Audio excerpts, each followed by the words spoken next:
It's over for you. I know that. Whatever you think's over for me was over a long time ago. Hey everybody, welcome to What the Flick. Ben, Christy, Matt, Alonso. Opening this week in limited release is the Australian film The Rover from the director of Animal Kingdom.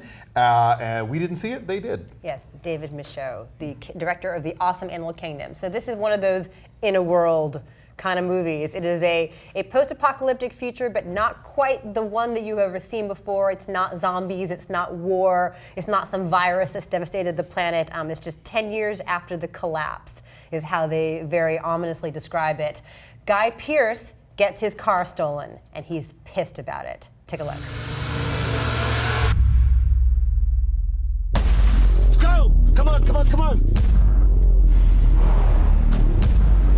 Turn the car around! We're not turning around, he's gone! What do you mean he's gone? He's my brother!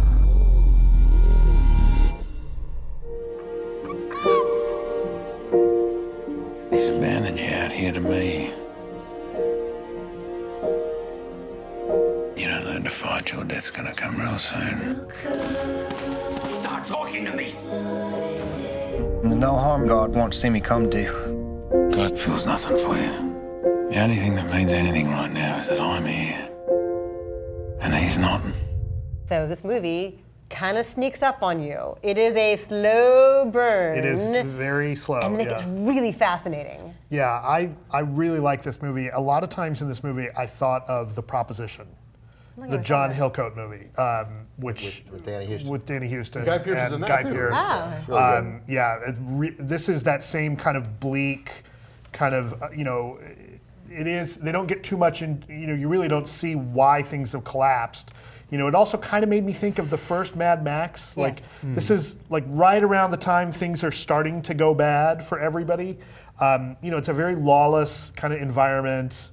There's a really telling speech that Guy Pearce has partway through this movie, talking about kind of why he is the way he is, and I found it to be riveting. The performances here are great.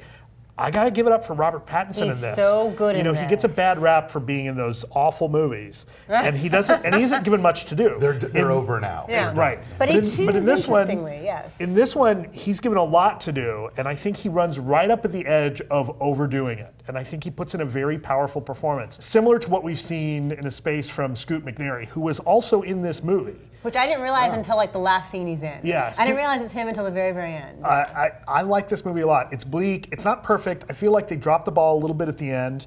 The end is a little too on the nose and takes a little of the mystery out of it. But I liked this a lot. It's almost kind of a Western. Almost. It is. As you say, there's a lawlessness to it. There is a dryness to it and a desperation to people's actions. I think the best post-apocalyptic movies nail a sense of dread that anything can happen at any moment. And there's, it's similar to what we see in Melancholia. Like, things are bad all around, and there's no safety, and that life is cheap in this world.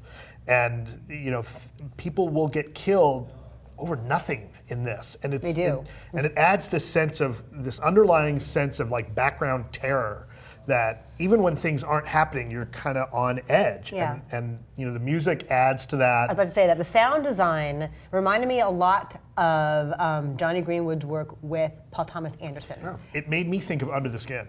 Okay, yes, because Yeah. there's a lot of like dissonant kind of like Buzzing. atonal clanging. Yeah. There's like a constant buzzing. And then it's you get very the pop loud. song. And then there's like this really perky pop song in the middle of it, which is it's like a dark humor to it because it's so dissonant compared to Right. what is happening. Robert Pattinson, I gotta go back to really fast. I like the choices he makes away from the Twilight films. Like he's trying very hard to distance himself and work with directors who are going to challenge him, like David Cronenberg.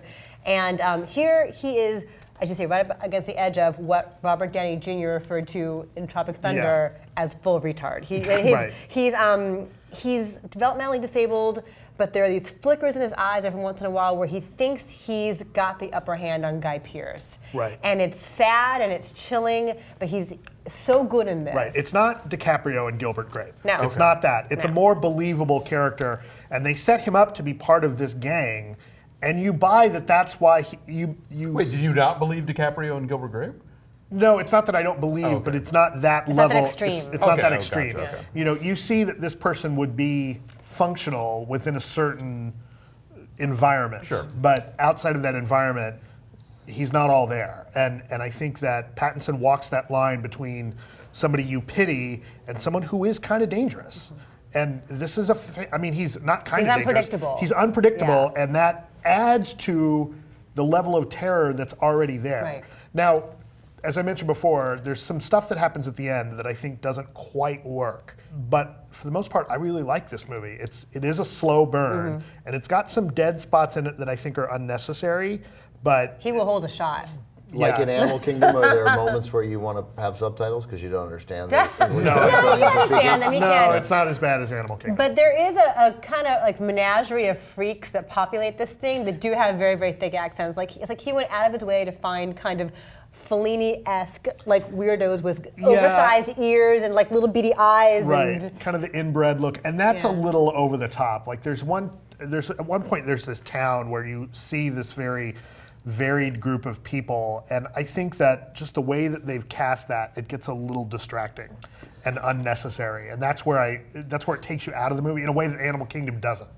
So Yeah, I like Right, Animal Kingdom. those are I just real couldn't people. understand what they were saying. It took me Well, 40 minutes to and get what it. Animal Kingdom does so well is they have those scenes that seem like they're kind of innocuous and then suddenly turn on a dime and become terrifying. And it sounds like this movie Right. kind of rides that same line. this does that very well, Yeah. absolutely. But again, there's a couple choices that they make. I think partly from the casting, partly just some of the things they set up that distract a little bit that I think are unnecessary. Like it's the post-apocalyptic freak show. And I think maybe if you're doing post-apocalypse in Australia, you can't escape that. But There has to be a musical number. yeah, exactly. so do you So number? you're at 7.5. Yeah, I might be too low on that. I think I'm going to go up to an 8. All right. You Okay, were, then I will go 7.5. all right. There you go. Okay. I do have to say, at the screening we were at last night, the publicist invited a bunch of Robert Pattinson fans.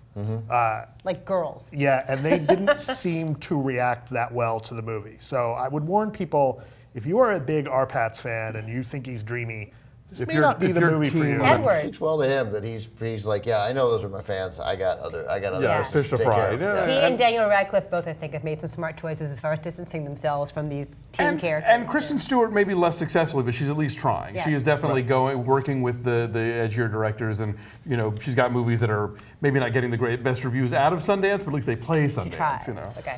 So it's 7.8 overall. And it's in the it's 60s on the tomato meter 67 right now. on the tomato meter. All right, thanks guys. Bye.